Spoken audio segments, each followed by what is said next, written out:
오늘 말씀은 이 세상을 창조하신 전능하신 신이 우리와 동일한 인간이 되어서 우리의 어둠과 슬픔과 고통을 해결해 주러 오신다는 다니엘서 7장의 예언을 알게 되고 믿게 된 한 시각장애인에 관한 말씀입니다. 인자라고 하는 것은 신약 성경의 기록 언어가 헬라어인데요, 이 헬라어에 보면은 인자는 호, 휴오스, 투, 안스로프로 되어 있습니다. 이걸 한자어로 그대로 번역하면은 인자, 사람 인자, 아들 자자를 써서 사람의 아들, 즉 인간을 뜻합니다. 예수님은 자신을 지칭할 때 신약 성경에서 무려 86번이나 자신을 인자라고 지칭했습니다. 왜 예수님은 자신을 인자라 하셨을까요? 두 가지 이유를 볼 수가 있습니다. 첫째는 예수님은 다니엘서 7장에서 예언한 인자다.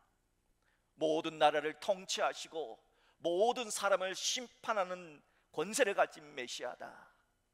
모든 인간을 고통으로부터 해방시켜 주실 메시아다.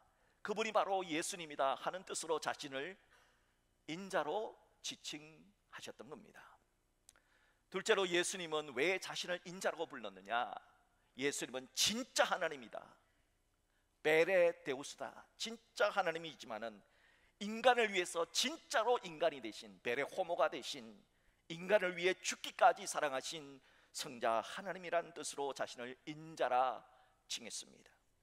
그러니까 예수님은 하늘에서 팔짱을 딱 끼고 인간들아 고생이 많지, 내가 너희들 사랑하는 거 알지 하는 그런 신이 아니라 진짜 인간을 위해서 인간이 되셨고 인간을 위해서 피 흘려 죽으시는 그런 신이다.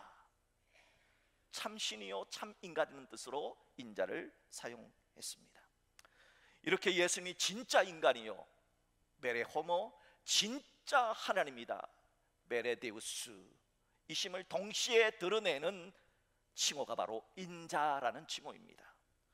오늘 우리는 요한복음 9장의 한 대목만을 읽었습니다. 하지만 요한복음 9장 전체를 살펴보면서 예수님이 친히 자신을 인자라고 드러낸 이 놀라운 말씀을 살펴보면서 우리들도 함께 은혜를 나누고자 합니다.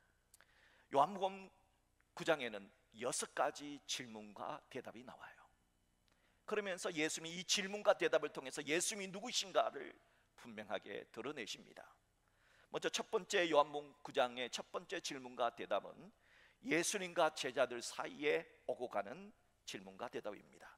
요한복음 9장 2절 말씀을 우리 함께 읽겠습니다. 제자들이 물어 이르되 랍비여, 이 사람이 맹인으로 난 것이 누구의 죄로 인함이니까? 자기니까? 그의 부모니까? 그 당시 사람들, 2000년 전에 사람들의 생각을 엿볼 수 있는 질문입니다. 2000년 전의 사람들은 시각장애와 같은 장애가 생긴 이유, 그리고 이 시각장애가 생겨서 동양을 할 수밖에 없었던 가난하게 된 이유를, 가난하게 된 이유와 아프게 된 이유를 죄 때문으로 생각을 했습니다. 부모의 죄나 자신의 죄 때문이라 생각을 한 거죠.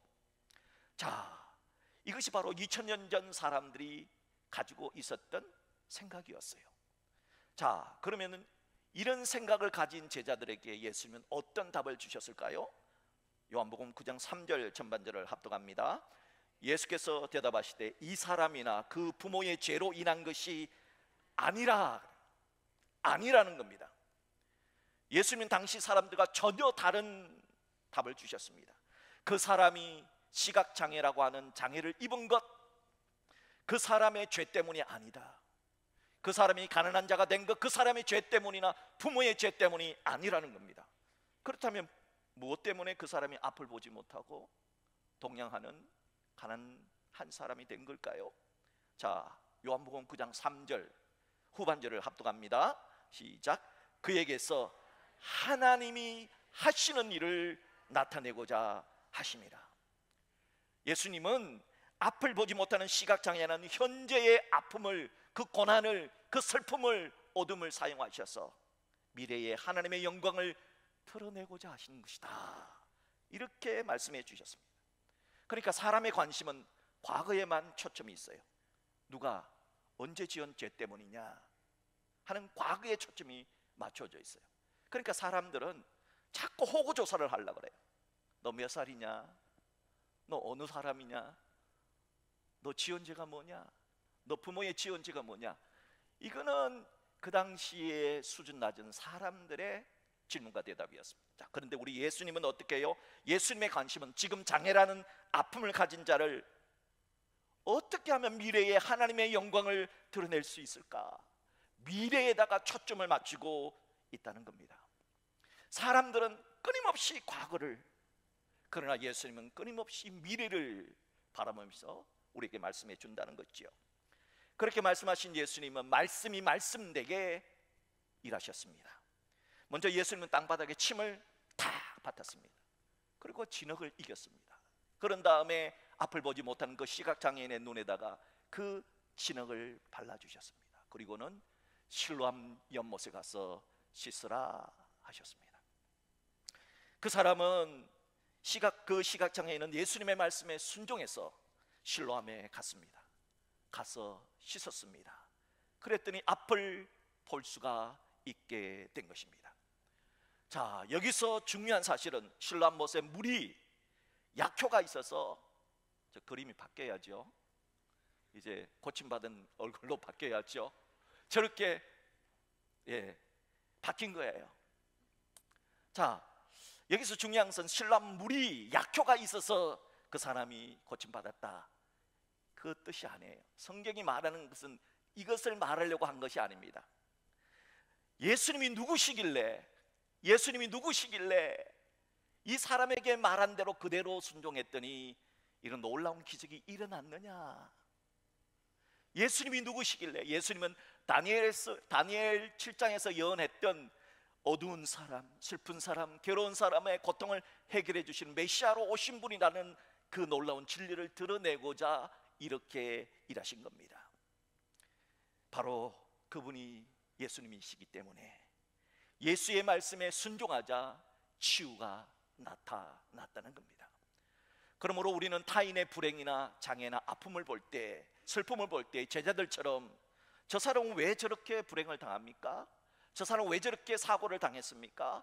저 사람은 왜 저렇게 가난하게 되었습니까? 라고 하는 말을 해서는 안 됩니다. 그 사람의 과거를 캐내려고 하는 질문은 내려놓아야 됩니다. 반대로 어떻게 하면 저 사람을 예수님이 놀라운 은혜로 저 사람의 인생을 바꿀 수가 있을까? 어떻게 하면 저 사람이 행복한 사람으로 변화될 수 있을까? 거기에다가 초점을 맞추는, 그래서 예수를 전할 수 있는 우리 모두가 될 수 있기를 주의 이름으로 축복합니다. 요한복음 9장의 두 번째 질문과 대답은 고침받은 그 시각장애인이 살고 있는 동네 사람들끼리 난리가 난 거예요. 왜? 앞을 보지 못한 사람이 보게 되었으니까 난리가 나면서 했던 질문과 대답입니다.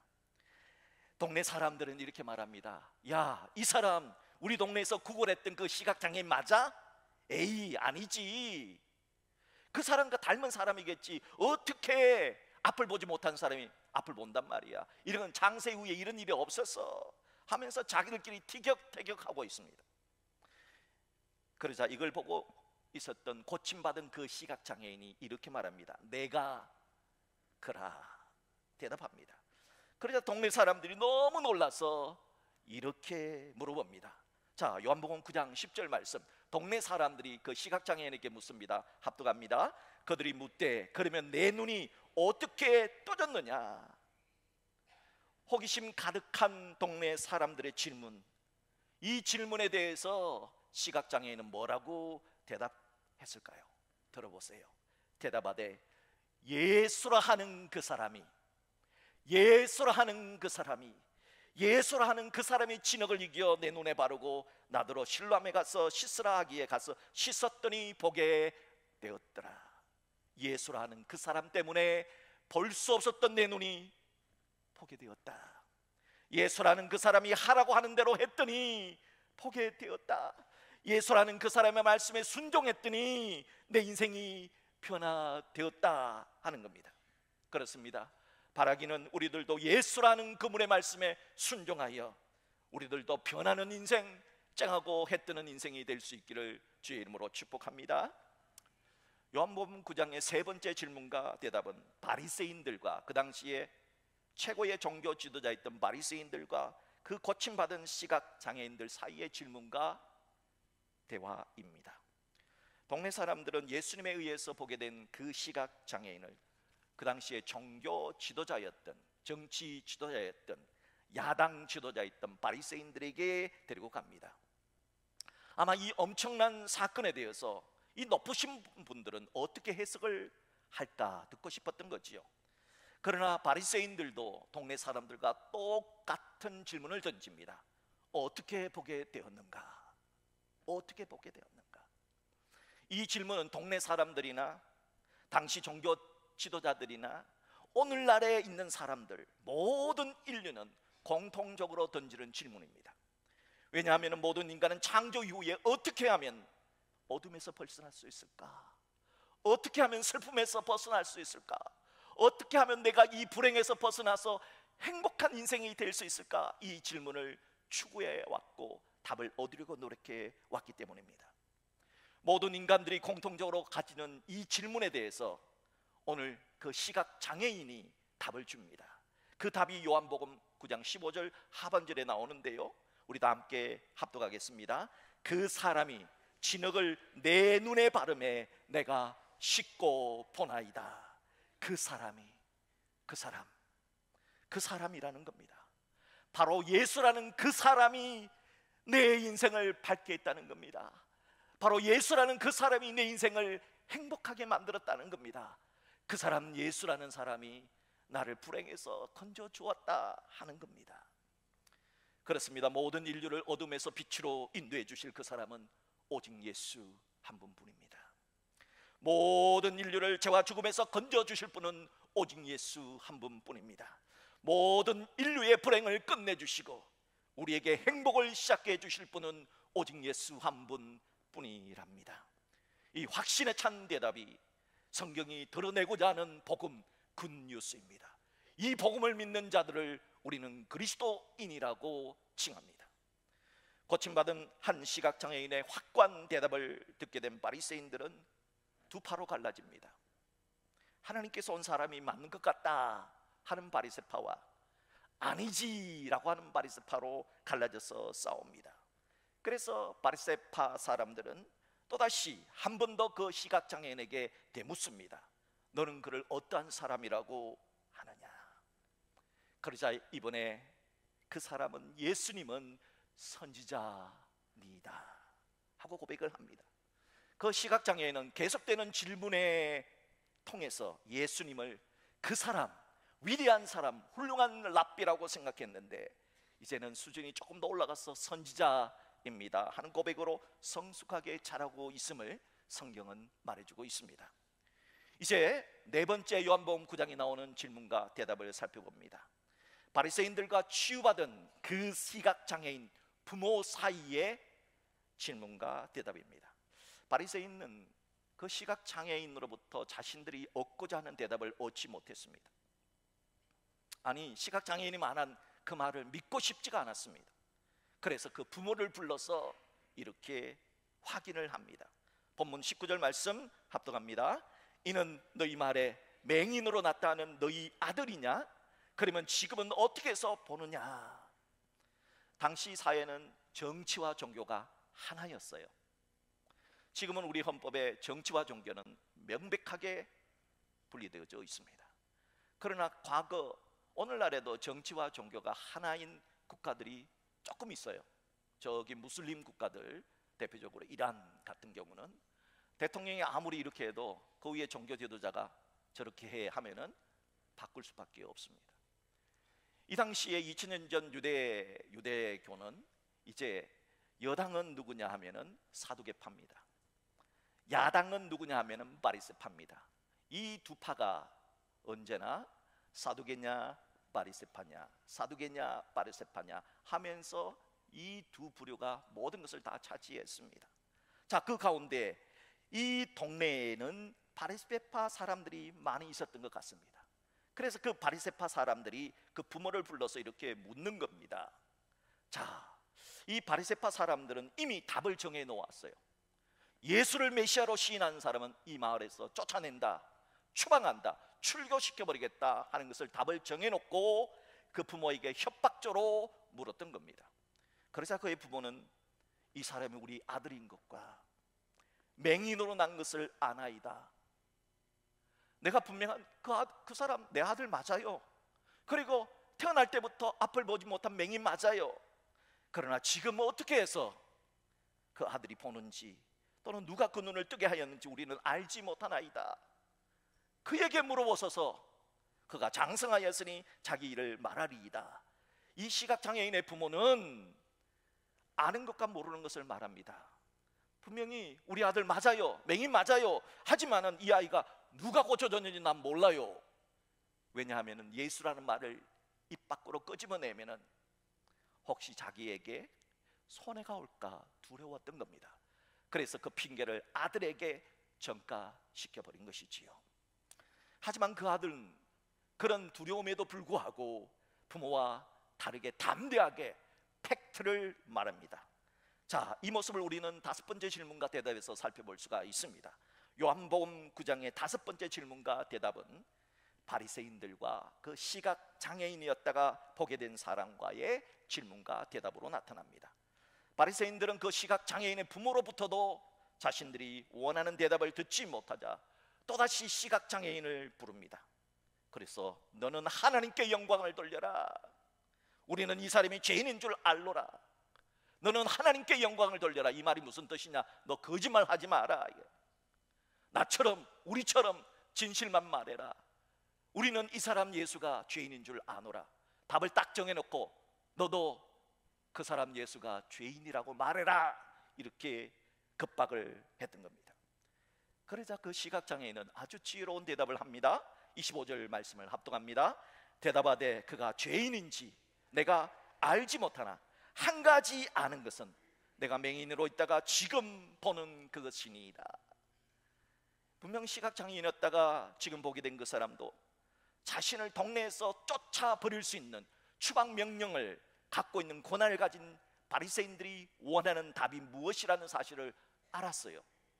하지만 그런 어떤 경우에도 내가 부인할 수 없는 한 가지 사실이 있다. 팩트를 말합니다. 명백한 진실 말이죠. 내가 앞을 보지 못했다가 지금은 보게 되었다는 사실, 바로 그 사람 예수 때문에 보게 되었다는 사실입니다. 이렇게 사실 그들의 팩트를 말하자 바리새인들은 당황을 합니다. 예수님이 그 시각장애인을 보게 했다는 사실을 인정해버리면 어떻게 됩니까? 지금까지 자신들이 예수를 십자가에 못 박아 죽이려고 하는 그 모든 음모는 다 사라지게 되는 겁니다. 그래서 그들은 팩트를 알고 있는, 가장 잘 알고 있는 사람이 누구겠어요? 진실을 가장 잘 알고 있는 정인이 누구겠어요? 그 시각장애인이죠. 그 시각장애인을 그 마을에서 추방시켜버린 겁니다. 그러면은 진실이 묻혀버릴 줄 안 거죠. 하지만 반드시 그런 행동은 마치 손바닥으로 하늘을 가리는 것과 똑같습니다. 진리는 반드시 드러나게 때문이지요. 여러분, 세계적인 물리학자요 천재인 아이작 뉴턴을 아십니까? 뉴턴의 제1법칙, 여러분 학교 때 얼마나 공부 많이 했습니까? 자, 그의 천재요, 그렇게 머리가 좋으신 분도 나이가 들어서 세상을 떠나게 될 때 치매가 왔답니다. 그래서 자기 나이를 모르는 거예요. 내 나이가 몇 살이지? 우리가 생각하는 내 나이가 어땠어 이런 뜻이 아니고요, 내 나이가 진짜 몇 살인지 모르는 거예요. 자기 이름도 누군지를 잘 몰랐어요. 또 저 사람 누구예요? 그러니까 알아보지를 못하는 거예요. 이것을 지켜본 제자들이, 야, 이런 대학자가, 이런 천재가 어떻게 치매가 올 수 있는가? 너무 기가 막혀서 이렇게 물어봤답니다. 선생님, 지금 아는 것이 무엇입니까? 선생님, 지금 뭘 아십니까? 그러자 뉴턴은 큰 소리로 이렇게 대답을 했다고 합니다. 두 가지가 있지. 첫째는 내가 죄인이라는 거, 두 번째는 예수님이 내 구주가 되는 것, 이것 두 가지면 확실하지 라고 웃으며 대답을 했다고 합니다. 여러분, 세월이 지나가고 우리의 상태가 아무리 인지 능력이 떨어진다 할지라도 이 두 가지 사실, 내가 죄인이라는 것, 그리고 예수 그리스도가 나의 구세주라는 이 확고한 진리만은 절대 불변할 수 있는 그런 확실한 절대 믿음을 갖게 되는 우리 모두가 될 수 있기를 주의 이름으로 축복합니다. 요한복음 9장의 마지막 6번째 질문과 대답은 그 예수님과 그 동네에서 쫓겨난 고침받은 그 시각장애인과의 질문과 대답입니다. 그 시각장애인은 예수를 고백했습니다. 결국은 바리새인들이 그에게 출교 명령을 내렸습니다. 너 이 마을에서 살 자격 없어, 나가. 너는 유대교에서 있을 이유가 없어, 너는 나가 하면서 출교 명령을 내렸습니다. 예수님이 그 이야기를 듣고 그 사람, 그 청년이 어디 있는가를 찾았습니다. 그리고 그 청년에게도 찾아가서 이렇게 물었습니다. 오늘 본문 35절의 말씀입니다. 합독합니다. 내가 인자를 믿느냐?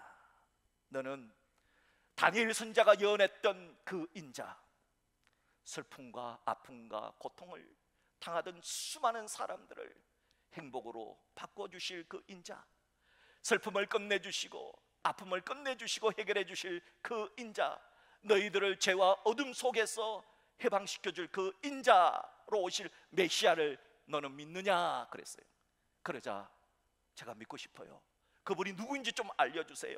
제가 그분이 누군지를 알면 지금 당장 믿겠습니다 라고 말합니다. 그때 예수님이 하신 말씀입니다. 자, 우리 같이 한번 합독할까요? 지금 너와 말하는 자가 그이니라. 지금 예수님하고 이 시각장애인에다가 고침받은 두 사람이 지금 얘기를 하고 있어요. 그 사람에게 말합니다. 지금 너와 말하는 바로 내가, 예수님이 바로 구약에서 말했던 메시아 인자이니라. 예수님이 스스로 자신의 정체성을 드러내신 것입니다. 자, 여기에 대해서 이 시각장애인이 어떻게 대답을 했는가? 우리 다 같이 38절 합독합니다. 이르되 주여 내가 믿나이다 하고 절하는지라. 그런 즉시 예수님에게 주여라고 고백을 합니다. 그리고 내가 믿습니다, 내가 믿나이다 라고 절을 하며 예의를 갖춘 성숙한 신자로 성장을 했다 하는 이야기가 오늘 요한복음 9장의 전체 스토리입니다.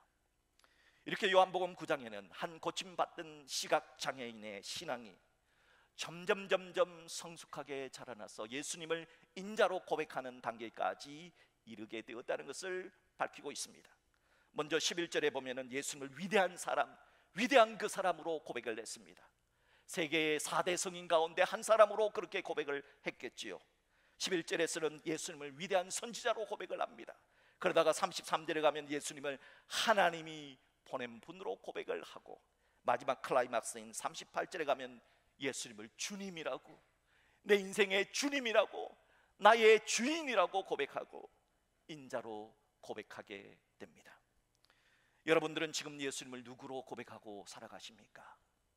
아직도 예수를 믿으면서 예수님을 그냥 훌륭한 분, 뭐 부처님이나 예수님이나 뭐 마호메트나 공자나 세계 4대 성인 가운데 한 분으로 생각하시는 분이 계십니까?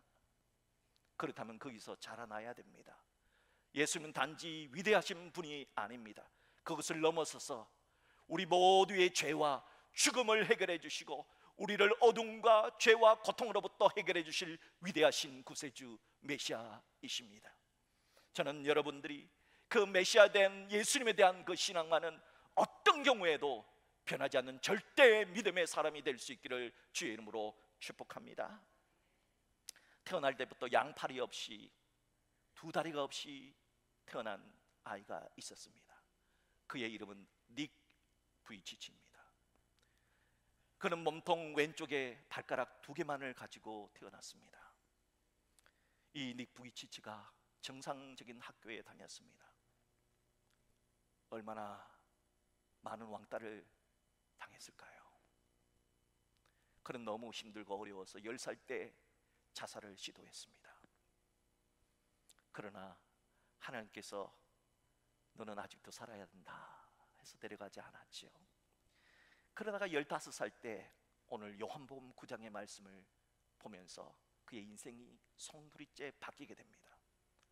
오늘 요한복음 9장에는 한 시각장애인을 보고 뭐라고 말합니까?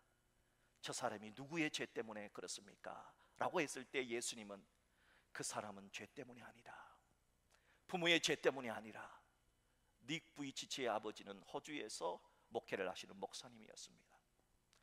목사의 아들로 태어났지만은 우리 엄마 아빠가 목회를 잘못해서, 목사 노릇을 잘못해서 이런 저주가 왔나? 사람들은 그렇게 말했습니다.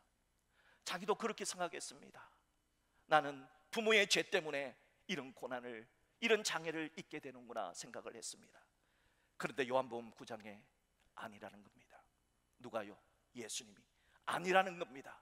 부모의 죄가 아니라는 겁니다. 너의 죄가 아니라는 겁니다. 하나님의 영광을 위해서 하나님께서 너를 사용하신다는 겁니다. 이 놀라운 진리를 닉 부이치치가 15살 때 받게 됩니다. 그리고 그는 자신이 갖고 있는 그 모든 것을 사용해서 하나님을 드러내려고 노력했습니다. 이 놀라운 하나님의 뜻을 알게 된 닉 부이치치는 지금도 전 세계를 돌아다니면서 복음을 전하고 있습니다. 몇 년 전 우리나라에도 왔지요. 지금도 전 세계에 돌아다니면서 복음을 전합니다.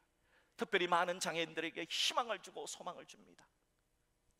장애는 저주가 아니라는 거, 장애는 죄 때문이 아니라는 거, 장애는 우리는 이 몸을 갖고 있지만 그래도 우리가 하나님의 축복의 통로가 된다는 거.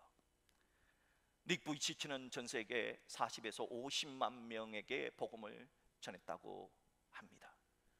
닉 부이치치는 이런 몸으로도 결혼을 했고요, 자녀들을 5명인가 4명인가 이렇게 많은 자녀를 낳고 지금 행복하게 살고 있습니다.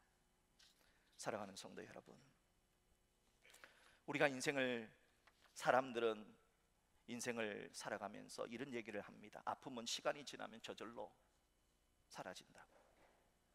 세월이 약이라고. 여러분, 물론 그 말대로 우리가 시간이 지나면 저절로 사라지는 아픔도 있습니다. 하지만 아무리 시간이 지나도 아픔이 사라지지 않고 고통이 사라지지 않는 그런 아픔과 고통이 있어요. 그 아픔은, 세월도 해결해 주지 못하는 그 아픔은 과연 누가 해결해 주는 걸까요? 오늘 요한복음 9장의 이야기가 바로 거기에 대한 답을 줍니다. 오늘 이 시각장애인, 나면서부터 앞을 보지 못했던 시각장애인, 가난한 자로 동양을 하며 살아야 되는 이 시각장애인이 어떻게 세월이 가더라도 잊혀지지 않는 그 아픔을 해결받을 수 있었는가 우리에게 말해주는 겁니다. 닉 부이치치라는 두 손과 두 다리가 없는 장애인이 어떻게 세월이 가더라도 잊혀지지 않는 그 고통을 해결받았는가? 하나님은 오늘 우리가 그 스토리를 기억하며 살아가기를 원하십니다. 사랑하는 성도 여러분, 인생의 답은 놀랍게도 우리 인생에게는 없습니다. 우리 인생의 답을 갖고 계신 분이 계십니다. 예수님에게 우리 인생의 해답이 있습니다. 인자로 오신 그 예수님이 우리 인생에 개입하시면은 우리의 장애도, 우리의 아픔도, 우리의 슬픔도, 우리의 고통마저도 하나님의 영광의 통로가 될 수가 있는 겁니다. 사랑하는 성도 여러분, 이 세상에 그 어떤 이도 아픔과 고통을 가지고 살아가기를 원하는 사람은 없습니다. 오늘 요한복음 9장의 그 시각장애인도, 전 세계에 복음을 증거하는 닉 부이치치도 예수님 때문에 그 아픔, 그 고통, 그 장애가 사라졌다는 것을 기억하십시오. 그러므로 저들의 아픔에 개입하신 인자 되신 예수님이 여러분의 삶 속에도 개입하여 주셔서 지금 슬퍼하는 자, 지금 아파하는 자, 지금 고통 중에 있는 자, 지금 병원에서, 지금 요양원에서 주의 도우심을 간절히 구하는 자들, 그들에게 예수님 때문에 저들이 슬픔이 변하여 기쁨이 되고 저들의 고통이 변하여 행복이 될 수 있기를 주님의 이름으로 축복합니다. 예수님은 모든 시대를 넘어서 하나님이 보내주신 사랑의 결정판입니다. 얼마나 사랑하면 죽을 수 있을까요? 얼마나 사랑하면 죽을 수가 있을까요? 우리 주님은 우리를 죽기까지 사랑하셨다는 겁니다. 그런 분을 단순히 성인 중에 한 명으로 생각하지 마시고 그분이 바로 나의 주님이요 나의 하나님이라는 사실을 알고 이 놀라운 사실을 나만 알 것이 아니라 내 사랑하는 지인들도, 내가 사랑하는 그 사람도 이 놀라운 복음을 받아들이고 함께 천국 가는 은혜를 누려야 되지 않을까요? 사랑하는 성도 여러분, 이 놀라운 복음의 진리를 내 사랑하는 그 사람에게도 증거할 수 있는 우리 모두의 삶이 될 수 있기를 주님의 이름으로 축복합니다.